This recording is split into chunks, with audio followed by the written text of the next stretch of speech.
Bicara soal Nusantara memang sangat menarik, hingga timbul banyak pertanyaan. Misalnya, siapa pertama kali penghuni Nusantara atau yang sekarang dikenal dengan Indonesia? Mengenai hal ini sebenarnya banyak orang yang berbeda pendapat.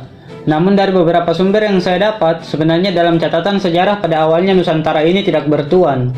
Semua penduduk adalah pendatang, artinya tidak ada penduduk asli. Tapi kalau dilihat urutannya dari manusia modern, pendatang pertama adalah suku Melayu, pendatang kedua adalah Hindia, pendatang ketiga adalah Cina, pendatang keempat adalah Arab dan Semit. Itu adalah pendatang manusia modern, artinya ada pendatang yang lebih dulu datang ke Nusantara sebelum manusia modern itu datang. Nah, untuk lebih jelasnya saya akan uraikan secara singkat asal-usul etnis yang ada di Indonesia.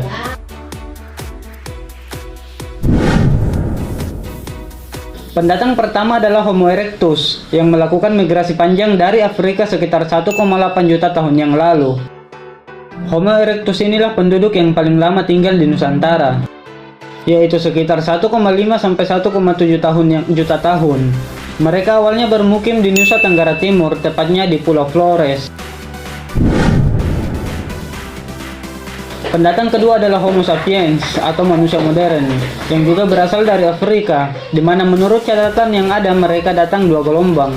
Gelombang pertama berlangsung sekitar 100.000 tahun yang lalu, sedangkan gelombang kedua berlangsung kira-kira 50-70.000 tahun yang lalu. Mereka dikenal dengan suku Dani, suku Bausi, dan suku Asmat, serta suku Amungme di Indonesia dan Papua Nugini.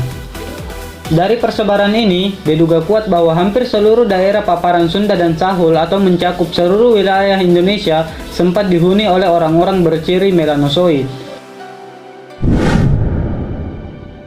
Pendatang ketiga yaitu kelompok Melayu Austronesia. Rumpun Austronesia ini merupakan rumpun yang sangat besar, mencakup suku Melayu, suku Formosan yang tersebar di Taiwan, suku Polinesia yang tersebar di Hawaii, Selandia Baru, dan sebagainya. Dari mana asalnya?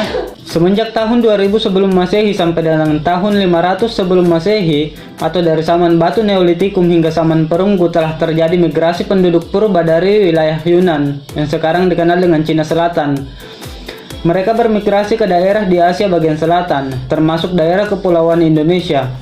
Perpindahan ini terjadi secara besar-besaran diperkirakan karena adanya suatu bencana alam hebat atau adanya perang antar suku bangsa. Orang-orang Melayu yang datang ke Nusantara juga secara umum bisa dibagi dua, yaitu Melayu yang mager dan Melayu yang bukan mager. Melayu mager telah berhasil menciptakan masyarakat yang stabil, sehingga sudah tidak diperlukan lagi mobilisasi penduduk.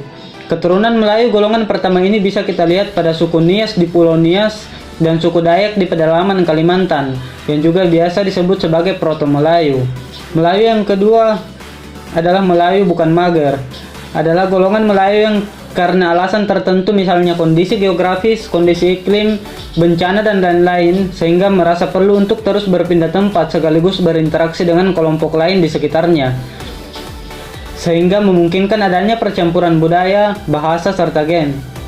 Keturunan Melayu yang mobile ini salah satunya adalah yang berasal dari suku Minangkabau, Jawa, Banjar, Bugis, Makassar, Bali, Lombok, Batak, Aceh, Madura, Minahasa, dan puluhan suku-suku lain yang kita kenal di Indonesia, serta biasa disebut sebagai Deuter Melayu.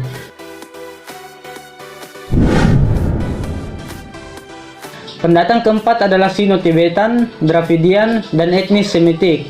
Dalam periode kurang lebih 1000 tahun setelah kedatangan etnis Melayu di Nusantara, peradaban dan kebudayaan Austronesia berkembang semakin kompleks dan mulai melakukan interaksi perdagangan dengan kebudayaan lainnya.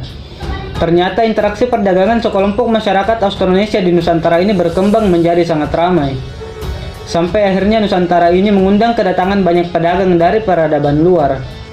Di periode kedatangan keempat ini, ada 3 gelombang pendatang, yaitu pendatang pertama orang Dravidia atau India, yang memulai perjalanannya lebih dulu ke daerah Nusantara untuk berdagang sejak abad 1 Masehi.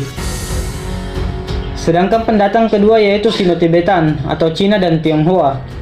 Mereka baru melakukan eksplorasi besar-besaran di perdagangan Nusantara sejak dinasti Han runtuh awal abad 3 Masehi. Sementara pendatang ketiga yaitu orang Semit atau Arab dan Yahudi, yang mulai pertama kali berdatangan ke Pulau Sumatera untuk berdagang dan menyebarkan agama pada abad 7 Masehi. Hingga akhirnya para pendatang itu berhasil menetap di Nusantara dan menyebar di berbagai wilayah hingga sekarang. Itulah ulasan singkat mengenai penduduk awal Nusantara. Jadi sebenarnya sulit menentukan dari mana penduduk asli Indonesia.